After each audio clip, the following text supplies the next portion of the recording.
Nous sommes donc avec l'ENILV, Patrice Dieudonné, le directeur adjoint de l'ENILV. Bonsoir. Bonsoir. Bienvenue dans notre studio mobile. À vos côtés, Alexandre Lemoté, étudiant. Bonsoir. Bonsoir. Alors, Patrice, pour tous ceux qui n'en ont jamais entendu parler, qu'est-ce qui se cache derrière l'acronyme ENILV? Alors l'ENILV, c'est un lycée agricole qui s'appelle du coup depuis plus de 100 ans maintenant l'École nationale des industries du lait et des viandes. Tout simplement parce que nous sommes présents sur le territoire pour faire de la formation dans le domaine de l'agroalimentaire. Alors, est-ce que c'est un hasard que cette école nationale se trouve ici, en Haute-Savoie, à La Roche-sur-Foron?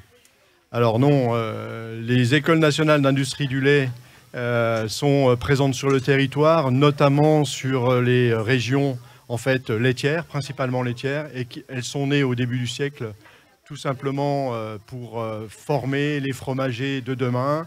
Et comme on a un principe souvent dans les domaines artisanaux, c'est en faisant que l'on apprend. C'est une très belle devise. Alors, Alexandre, vous êtes étudiant à l'ENILV.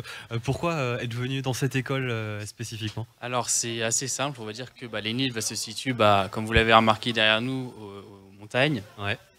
Donc c'est un terroir riche en fromage, notamment en AOP et IGP. Donc c'est naturellement que je me suis décidé à venir ici. Voilà, donc moi n'étant pas du tout de la région, étant breton même, donc voilà, je suis venu ici apprendre au plus près. Ah oui, ça change. Les choses. Ah oui, totalement là.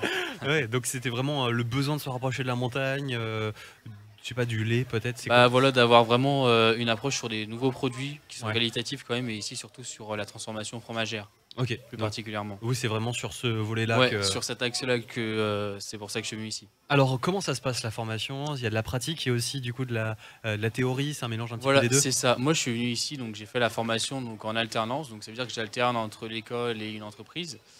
Et donc à l'école, je vais apprendre tout ce qui est, on va dire, donc la théorie, donc avec différentes matières, donc sur le génie alimentaire, le génie industriel.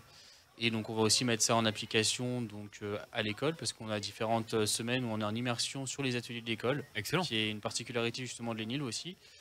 Et du coup, après, une fois que je suis en entreprise, ça me permet justement d'avancer aussi, euh, tout simplement en fait, et Ouais.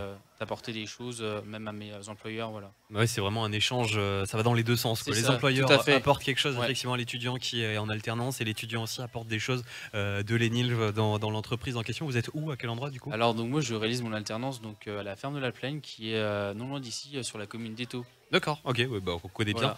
Voilà. Alors, des exemples de cours en termes de pratique? Alors de pratique, ça va être le matin, enfin cette semaine par exemple, on a eu 4 heures de TP où on a réalisé un fromage type raclette. Trop bien. Voilà. C'est quoi la Et- particularité du fromage de raclette? Alors la particularité du fromage de raclette, c'est que c'est un fromage qui est délactosé, principalement, et écrémé en fait. D'accord, ok. Voilà. Oui, ça paraît Enfin, logique pour vous, mais pour Voilà. nous, c'est pas Oui, non, forcément mais quelque oui, chose voilà. qu'on sait. C'est vrai que voilà, nous on est habitué à faire ça assez régulièrement, donc ça devient une évidence. Mais oui, pour tout le monde, c'est pas forcément une évidence. Et, ouais, et le Graal, dans les prochaines années, bosser Le où? Graal, au final, ça serait de s'installer sur une exploitation agricole, mais voilà, pour l'instant, j'apprends Ouais. et ça me va très bien pour l'instant. Mais d'ici une dizaine d'années, ça serait de s'installer, voilà, et de créer sa propre entreprise. C'est génial. Et sur vos postes, vos collègues, il y a quoi? Il y a d'autres projets? Oui, bien j'imagine, sûr, il y a différents? d'autres choses. On peut être par exemple fromager dans une fruitière, et puis on peut être amené à évoluer. Il y a beaucoup de, par exemple, des maîtres d'apprentissage de certains collègues qui justement sont passés par l'ENIL, justement, donc ça offre quand même de grandes possibilités. Puis après, voilà, l'ENIL vont former aussi sur d'autres thématiques. Il n'y a pas que le lait forcément, il y a aussi une approche générale. Ouais. Donc il y en a qui peuvent se retrouver dans différentes entreprises autrement, par exemple dans les salaisons, on en a aussi par exemple chez Evian. Enfin, vraiment, Un peu c'est partout. très ouvert sur l'agroalimentaire. Et justement, Patrice, depuis début décembre, il y a une nouveauté, une nouvelle formation à l'ENILV. Oui, comme dit Alexandre, en fait, on est avant tout donc un lycée de secteur, mais également un lycée où on forme à l'agroalimentaire en général. Et donc, effectivement, le domaine laitier est une chose. On a également le V derrière Enil pour la transformation des viandes et la salaison. Donc, effectivement, c'est là aussi une particularité de notre structure. Et du coup, les jeunes aujourd'hui recherchent effectivement de travailler sur d'autres domaines, de l'innovation, les produits frais. Et donc, effectivement, on est amené à répondre aux besoins aussi du secteur agroalimentaire, je dirais, du bassin d'emploi, et notamment la mise en place de beaucoup de structures de brasseries d'autres entrepreneurs qui font effectivement de la bière. Et avec cette problématique-là, beaucoup de demandes de formation dans ce domaine. Alors justement, comment on rentre à l'ENILV? C'est quoi le parcours? Qu'est-ce qu'il faut? Comment ça se passe?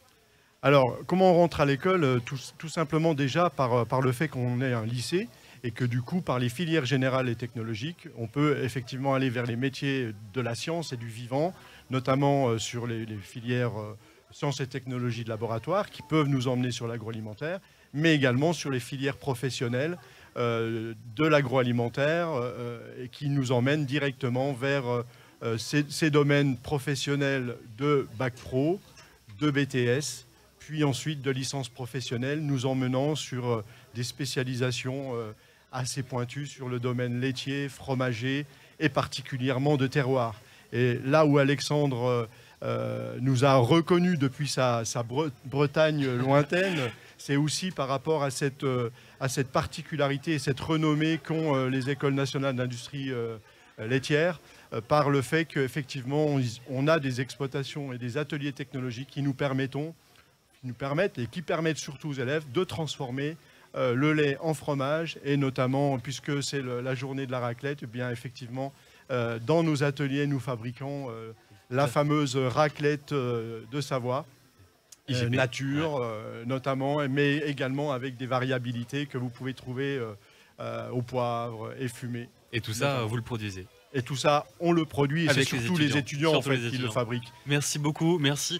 Patrice Dieudonné, vous êtes directeur adjoint de l'ENILV, l'École nationale d'industrie lait et des viandes. Et puis également merci à Alexandre Lemohoté, qui est étudiant là-bas, d'avoir pris la parole et de nous avoir parlé de cette très belle école. Merci à vous.